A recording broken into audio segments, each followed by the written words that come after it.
There are no two ways about it. The photos of Aidan Walsh with his Olympic bronze medal around his neck in the Tokyo Games show a young man smiling widely, delighted, satisfied and proud. But now we know behind that smile was a world of pain, a fighter who never liked being in the boxing ring and who feels emotionally bruised by his time in the sport. Aiden is our guest today. In the last few weeks, he has announced with some element of relief his retirement from the sport. And he's going into detail about the mental health pressures he and other high-performance athletes can be facing behind the scenes. He uses words like trauma, like bullying and neglect. And it's, I think, fair to say, a complex set of emotions. For example, he knows the power of his medals, but he couldn't tell you exactly where they are. He said they're in a drawer somewhere because I think it'll become clear as you listen, they throw up mixed emotions. It's a fascinating discussion, and later we'll be joined by his sister Michaela, who has a very different relationship with the sport. She's not ready to leave the ring. She wants to add to her collection of Commonwealth medals next year and has one eye on the LA Olympics in 2028. But does her brother Aiden worry about her? We'll find out. Yeah, so from the state of our boxing clubs to Aiden's state of mind, now he's given up the sport. Welcome to the State of Us.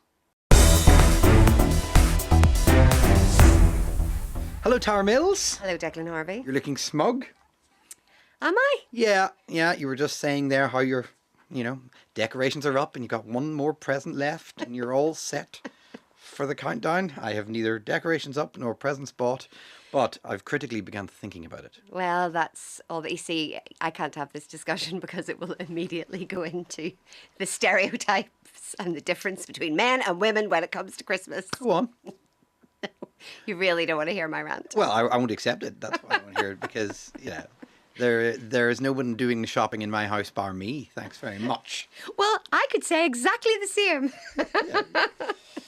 Should we also talk, before we get to the main meat of the episode, YouTube, reminding people that you can watch the episodes on YouTube now. Thousands already are.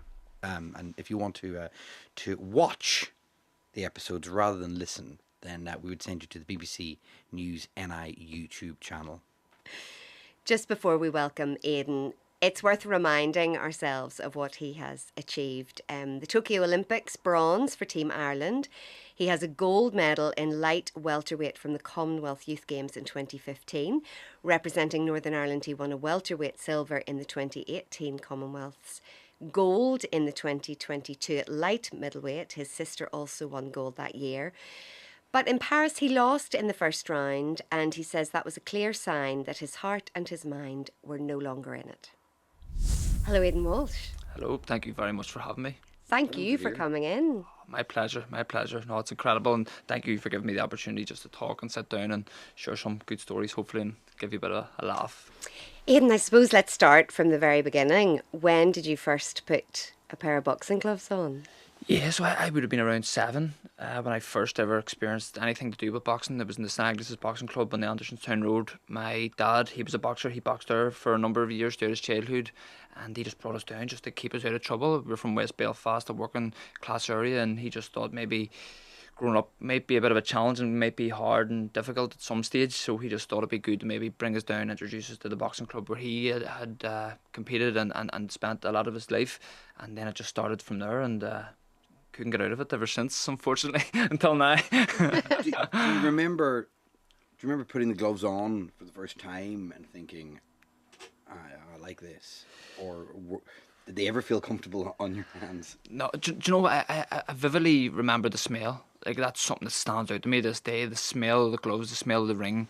But I always remember that, and it always stays with me. Do you like that smell, though? I don't know. No, I don't. And it's not even the sense. It's not even the fact of, like, it brings back bad memories. It's just, I suppose it relates to me as later on in my career, the pressure. When you go to the ring before you're about to compete and you're given the gloves and you put them on, that smell always reminds me of high pressure moments, even though it brings me right back to my childhood as well. But it always reminds me now of those high pressure moments when you're about to step into the ring at big competitions, when the pressure's on and there's a lot of anxiety, a lot of pressure, a lot of stress. So, I don't know. And have you grown to I don't want to focus too much on the smell of boxing gloves, no. but is that something that you have grown to dislike? Yeah, I would say, like, I suppose as times went on, you get a bit older, get a bit more mature, and you experience a lot more things. Like, again, it's public knowledge, I work very closely with clinical psychologists, and I've had to do a lot of work around that whole area of psychology and the relation of, say, certain traumas to boxing, to be honest. And so I've learned a lot of skills to manage it and cope with it, but at the same time, yeah, you grow to dislike it due to the amount of pressure, stress, like, and again, and sometimes it's hard. Like, I always be very cautious of talking about negative or boxing in a negative way, because obviously there's a lot of negative experiences that I've had in boxing, and I don't want to override the good experiences that I've had. So, like, looking back, yeah, I've grown to dislike it, but now as I've stepped away from it, I've sort of flipped that round now, and I've begun to appreciate it a wee bit more and try to appreciate the things that I've often neglected in boxing. So now, if it was to smell a boxing glove, that I hope I don't have to, but I think I would more go down the road of appreciation than actually disliking it. So I think that's just grown over time and with the help. I think we'll definitely come on to some of the stuff you've touched on there, but just staying with the young Aiden Yes. for now, whilst the boxing was growing always, what were you like at school? What kind of friend were you, or was boxing just taking up all the oxygen? Yeah, so I was really quite lucky. Like, a quote that I always say, and like, I mean this wholeheartedly, is it's better to be born lucky than rich, and I think that sums up my life. When I was at 7 and got into the boxing club, I met so many amazing people, like, still, like, friends to this day, and people who I have so much admiration for. And it actually really helped me going into school. Obviously, a few years I was in primary school, and I started going to secondary school. I went to De La Salle College. It was quite known for, like, fighting and like, there was a number of things, but fighting was one of the things that I was quite worried about going into school, because you'd heard so many people saying, like, oh, like, my dad getting bullied and my uncle's getting bullied and a lot of bullying. But I was lucky enough, and again, this changed the whole scope of my life, was going into Snagnesses, because a number of the boxers were 3-4 years older than me, so they were all in De La Salle College. So by the time that I got to 10, 11, 12, I was going to school, and I had known a number of these people who were heavily involved in probably the fighting scene in school. They were older lads. But they were older lads, and they looked after me. They really they could keep an eye yeah. out for you, and even the confidence of knowing that you had somebody to call on if the chips were down. Yeah, like, I'll give an example, like, and I say this all the time. There was these big banks in De La Salle, and all the first years always got through down them in the first few days by the older lads. And, like, all the people I was with, they all got through down, but I knew all the other lads who were in the boxing club, and I was, like, the only one that didn't get through down. Because you knew the people who were Because I knew the people that were thrown. And as sad as that sounds, but that's the reality, and that's why I feel so lucky, in a sense, to meet those people. And, like, a friend, Aaron, who was one of those lads, actually messaged me the other day when he'd seen about the retirement and stuff, and and the words he said to me is, "We looked after you because your dad looked after us in the boxing club." And for me, like, that was just like, what? Like, I actually got a bit emotional talking to them and stuff about it, because, like, I was looked after for years for those lads, and that all came from going into the boxing club. So how important is that boxing community in somewhere like West Belfast then? Oh, it's beyond words, to be honest. Like, I think it's often neglected, the boxing clubs have. Like, I do, but at the same time, like, I have to be honest as well, they're not all like that, and I've experienced coaches who've been hard as well, and who haven't been pleasant and haven't been nice. And there's, like, yeah, that's why I'm going down the route of mental health and well-being of sport, because boxing's hard. It's a working class sport, and there's coaches who, it's a voluntary basis, so you can't expect all these coaches to be fully educated and know all the feedback approaches and all the psychology that goes on behind it, and I get it. But I've had memories of coaches talking very harshly to young kids, and it's hard. Like, maybe it's the term tough love, or, you know, all this stuff that goes about, but Like what? like, to be honest, it's just feedback approaches. There's been very, very, and this goes right all through, not only grassroots level, but right through the international, like, level and high performance level across all sports, not only boxing, and research supports that as well. But, like, just harsh feedback. What happens for that feedback to be too harsh in your mind? What does it look like? Yeah, well, if you're a kid, like, and I think I'm going to be cautious here of obviously what I say, because, like, I've had feedback from a number of coaches throughout the years that I probably still have to do a lot of work on, and it's not physical, but it's emotional, and I think I've learned to fight my whole life, I've learned to fight, and I've learned all the skills, all the tools, all the tricks, and I know everything. But I've come to learn that emotional bullying is a lot worse than physical bullying, and I can openly say that, and I think I would rather get punched all day long by someone than get emotionally bullied by somebody. And that doesn't mean as well like you have to be somebody has to be in your face shouting. It can be things like leaving you out of certain things, not talking to you for a few days, saying things behind your back that's getting to other people, and then it's getting brought back to you. There's a number of things like, and again, I know the word bullying, it can be hard and can be out there, but at the same time, bullying's bullying. Like I feel I'm a very sensitive person. I could be wrong, but I feel like I'm a very sensitive person, and I take things to heart. So if all of a sudden a coach stops talking to me for a week without any explanation or any rationale, somebody who 1 week was telling me I'm the greatest thing on earth, and after winning medals and all of a sudden they stop talking to you for a week, you start to question yourself. Is it me? What have I done? Did I do something wrong? And then you go into yourself, maybe sitting in a room, you're away at an international competition, you're going home, young kid, you may not have a good support network at home, you may not have much people around you. All of a sudden you go into your room and you're sitting there, what have I done to that coach? Did I say something wrong? Like, should I apologise? And 9 times out of 10 it's nothing to do with the kid. 9 times out of 10. Another word for bullying is abuse. Yeah. Listen, I don't know. To be honest, this is just my experience, and I think again that's why I'm such an advocate for athlete mental health and well-being. I mean, you speak so. You said that you think you're a sensitive person, but everything that you have said there, for me anyway, makes me think you're a deeply empathetic person, because obviously you've taken your experiences and now you want to share them with other people and not have other people suffer what you have suffered. But do you think it's part of a culture within boxing that actually fundamentally needs to change? Yeah, well, I've had coaches who have been able to motivate you and inspire you in different ways, and it's been impactful. And like, I could name a number of coaches who have done that, particularly within the national boxing team, and have really helped me on my journey. And I think there is ways to do it, and this is a game where I sort of talk about feedback approaches. There's certain ways to do it, but when it comes to the point of like neglecting a young person or speaking bad about them or not speaking to them at all, like that's where my concern is. It sounds like quite an unhappy place to be, quite an unhappy sport. It might sound a bit stupid me saying that, but my perception in my life has been that, you know, Irish boxing is fantastic. It's got a great gang of people. There's a real sense of camaraderie. We're so successful. We joke about the fact that, you know, what are we great at the Olympics? Boxing. You know, there's a sense of national pride about our boxers. But I think you're opening and letting me have an insight into something that is maybe not as happy as I think it has been. Is that a fair comment? Do you think that it's a tougher world being a boxer than perhaps the rest of us think? I don't even think boxing particularly. I think all high performance athletes. I think high performance, like sport in general, whether it's high performance or not, or this term high performance, this came about. But I think sport's hard, and I get it. And but for me, what really and again, this is just my experience, and something that really influenced my life was the introduction of as a clinical psychologist. And that was for me, like if I hadn't been working with that clinical psychologist, Paul Gaffney, changed my life, not only in sport, but outside of sport. Like that gave me the foundation to then carry on my career. In your case specifically, how much were you struggling, and what was it that the psychologist did for you specifically? Maybe one example that helped you unlock that.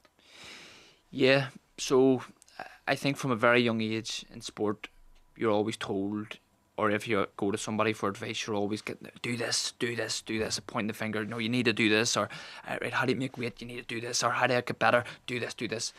But as a young man coming from Belfast, a lot of the time, like throughout sport, I was struggling, and I always wanted that ear to listen, and no matter where I went or what I did, nobody ever took the time to listen. And everybody, as the success went on and on and on, more people wanted to become around you and say, oh, I was happy to give this young boxer advice, or I met this young boxer for advice and I told him to do this, and he went and he won the gold medal. And it was only until I met Paul, and it changed my whole life. It was the first time that I've ever experienced in my life, and still to this day, the power of someone actually just sitting down and listening to you. It's powerful stuff. That decision then to retire from boxing, how did you reach that? Was there a certain point that you thought, right, that's it? And how did you feel when you did reach that decision? About retiring? Delighted. Absolutely delighted. And it actually happened to me this week, and I think it sums up my career. When I was in Budapest during the week with the under-23 boxers, a journalist from France came up to me, and he says, are you Aidan Walsh? And I says, yeah. And he says, I thought that was you. He says, I did not recognise you. He said, dude, I followed you your whole career. He says, I'd never once seen you smile at competition or in training camp. He said, this week I've watched you and you've been smiling all week. And for me, I just said, that sums up my whole career. Never broke down crying after, to be honest with you, because I just wasn't happy competing. There were certain times, of course, yes, like, again, very lucky to have Michaela there, very lucky to have Paul there. But like, so much pressure, so much anxiety, so much stress getting up training. And like, it was only after like stepping away that like I began working as well with psychiatrists, and obviously OCD had played a bit of a part in it as well, and having that sort of drive to be perfect. And that was sort of overriding the fact that I was always so scared. Again, a word, I know I was saying anxious and stressed, but scared was probably a word. And you used the word scared. What was it you were scared of? Was it scared of losing? No, I don't know. I never liked fighting. I never liked. That's why, like, people always say to me, and again, this came from a number of coaches. Oh, you run. You're scared. You're scared to fight, and you're scared. Like you're always moving. Because if you look at my fights, like, I very very rarely ever stand in and try to fight. Like, all my fights, I think boxing represents your personality. And see, if you look deeper, like, into my style, like, I run my whole career. I didn't fight, and that sums up my personality. I don't want to fight. There's a quote in a song, and it's I think one of the verses in it says, "I don't want to fight no more. I don't want to fight no more. I don't want to fight no more." And that's why I retired. I don't want to fight no more. I don't want to fight with anybody. I don't want to fight with anything. I don't want to fight my thoughts, my feelings, my emotions. I don't want to do that anymore, and that's just the reality of it. So you never knocked out? No.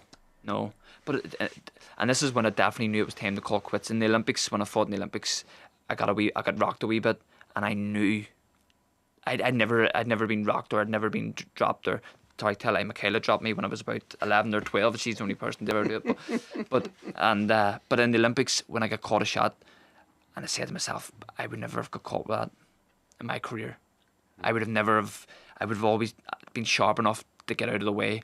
And after that, getting out of that fight, I knew deep down, I says, like, nah. And did people try to talk you out of retiring? Those people that, you talk about when you're winning, that want you to do well, that want to represent you or want to help you? Yeah. A lot of people try to talk me out of retiring, yeah. A lot of people. And I suppose it's hard too as well, like, because, Michaela was actually someone in that moment who was quite the opposite. She was always telling me to retire, like, she was always saying, like, and not to the fact of, like, she was saying, oh, like, you're not good enough now, retire. She would have seen me, like, before the Commonwealth Games, like, we were in a training camp, in the middle of the training camp, and I just broke down crying, my eyes out, in the middle of the training camp. So has she known all along that this has not been your happy place? Yeah. What's your relationship like? Oh, jeez, unbelievable. There's no way I would have done what I had done in boxing if it wasn't for Michaela. And in life as well, like, not only boxing, I'm just sort of directing it towards boxing because we've spent a large part of it, and we're known for, obviously, for being brother and sister, but massive. I remember going to Michaela in a room. We were in Bulgaria at a competition. This was when I was only on the Irish team. I knocked her door and she was still fighting. I knocked her door and I just broke down crying. I said, I want to go home and I can't do this anymore. And that same competition, the 2 years after, I was about to fight for a bronze medal. Again, had another breakdown, had to go home. She was there. She was the same. Like, people were saying, "You're fighting. You had won 2 fights." The guy had beaten. He's one of the biggest boxing stars now in India. I'd beat him 5-0. One of probably the easiest fights of the competition. And after it, I wanted to go home. And everyone said, "Oh, where do you want to go home for? You're about to win a bronze medal at this competition, and you could go on. No, I want to go home. I want to go home. Are you fundamentally different personalities? Michaela's very driven, and I think I've learnt a lot of things, and I've picked up that drive from her, to be honest. A lot of those things that I've picked up, again, have allowed me to be successful. I've picked up from Michaela. And yeah, so I would say we're very similar, but we're also very different. Like, she loves it. Like, she'll go to the wheels fall off, like she will. And I'm saying to Michaela, come on, like, you're not thinking about maybe retiring now a wee bit, or maybe go do a bit of education, or no, Aidan, I love it. Saying, please, no, just think about it at least. Do you worry about her? Yeah, because like, what do you do after sport? The professor at DCU, Nell Monia, told me this, and it stayed with me for as long as I can remember. You spend 1/3 of your life in sport, you have 2/3 of your life to live after. People forget that, people forget that. Like, even now I'm walking about with injuries and stuff now that I've picked up during my career, and I'd be like, is that even worth it? Shoulder injuries, hand surgeries, ankles, cuts, concussions. Like, you have to deal with that for 2/3 of your life if you're lucky enough to live that long, or whatever it is, if you live to 80, 70, 80. I mean, the only other thing I want to ask you is, when you wake up in the morning now that you've made the decision, what's life like for you now? How do you feel about going forward now? Yeah, I love it. I genuinely love it. I said this to Michaela the other week. I actually just phoned her up out of the blue. It just came to my mind. I says, see, you're not boxing. You don't have to worry about, I have to go to bed early, or I have to get up early, I have to train, I can't eat this, or I have a competition in 2 weeks. You can go and watch the fights. And even though I'm hungry during the week, I was able to watch fights and actually not see it as who's that weighs 70 kilo, I might be fighting him next year, or he does this, or I need to watch. You're just going and watching from a purist point of view of, I enjoy boxing, I can watch it now, and I have no real anxiety, stress, or depression. Like, you're going, what? Like, see, before, like, I wouldn't have went to a boxing venue at all. Like, wouldn't have went to a venue at all, just because it brought back all those memories, feelings, and emotions. But now you can sit in the stadium and go, just sit back. And I always bring a bottle of Coke with me. Or wherever I go, I always bring a bottle of Coke with me and just sit back and go, I can enjoy it. Where do you keep your medals? Just anywhere in the house. Couldn't even tell you now where my Olympic medal is. Genuinely mean that. Don't know. Is it not important to you? It's important to me. Like, it's from what I've learned and what I experienced and the lessons that I learned. It's important. Like, but I'd say that. Like, what is it? I don't mean to be rude or diminish it. Like, but it's a great achievement. Well, and it's your achievement, though. Yeah, but someone might say it's in a frame somewhere, or it's a. I mean, I genuinely mean that. No, it's not. Someone told me as well to get a replica and hand it out to the kids. That they would suggest that when you go to school to hand it out. Mary Peters has replicas of her. I just don't. I don't get that. I don't get it. I think, like, why not? I was very lucky when I was young. A young man, Paddy Barnes, let me see his Olympic medal. There was no replica. Changed my life as well forever. Feeling the medal, dirt, grime, whatever it may be. I love that. Like, I don't get that replica thing. Like, but again, that's what the medal represents to me. But I try to get it out to schools as much as possible. Try to get it out to kids. Boxers, hold that. Do whatever you want with it. Drop it. Do whatever. Because I think that there's just a power in that. Like, there's a massive power in that for a young person to be able to feel an Olympic medal.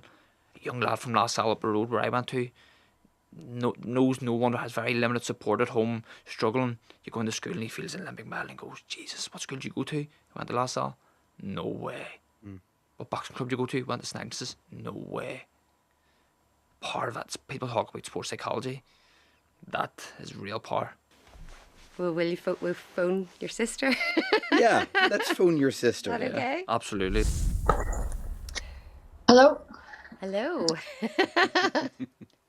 Can you hear us? Yes, I can hear you. How are you? Oh, great. Thank you so much for doing this. No problem at all. Thanks for having me. Oh, brilliant. Just give us a sense of where you're at the minute. What's your training schedule like, and what's next for you? Yes, I'm actually currently still training with the National High Performance Team in Dublin. I'm based there Tuesday to Friday.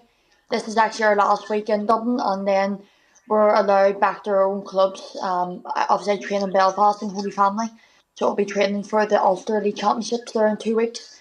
And then I have the Irish National League Championships. They're started the 9th of January, so they're just under 6 weeks. So I'm in preparation for both of them.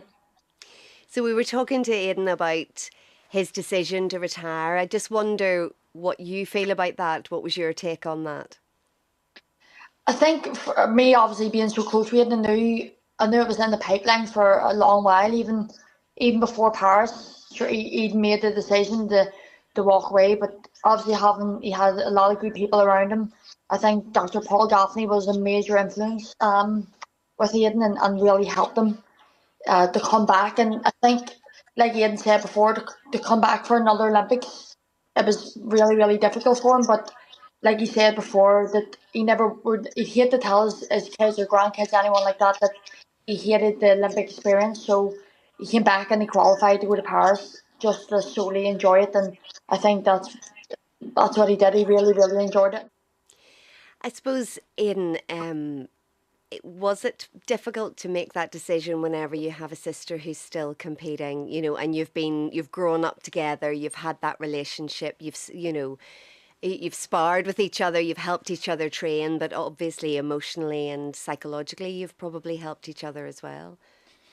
Yeah, I think going away we'd always shared a room and we were always very, very close, and I think that was like outside of performance, I think the most difficult thing for me was knowing that Michaela had to then go and do it on her own, and not solely on her own, but I know she has a lot of good friends, a lot of good teammates, and a lot of good people around her. But just having that support of, like, we always done it together. We qualified for 2 Olympics together, Commonwealth Games together. We'd always been around each other, and for me it was quite difficult because I almost felt like I was letting her down, and I was letting. I always felt I was letting a number of people down as well, stepping away, and I was aware of that. But for me, just being able to get her approval and actually say, no, Ian, listen, it's all right, I'll be able to go ahead and I'll be able to enjoy it and I'll be able to continue on. I think that for me was like a major factor and something that I needed for myself to hear. Do you miss him, Michaela? Yeah, of course I do, and until like I always will like going away, and it's obviously difficult and stuff because like Aidan said, we would have went away and shared rooms, but anyone in the team will know. Me and Aidan would phone each other these 10 times a day. We always get given out to, never off the phone to each other. But like I said, wherever I go, he'll always be there, and he's always at the other end of the phone for me, no matter how big or small.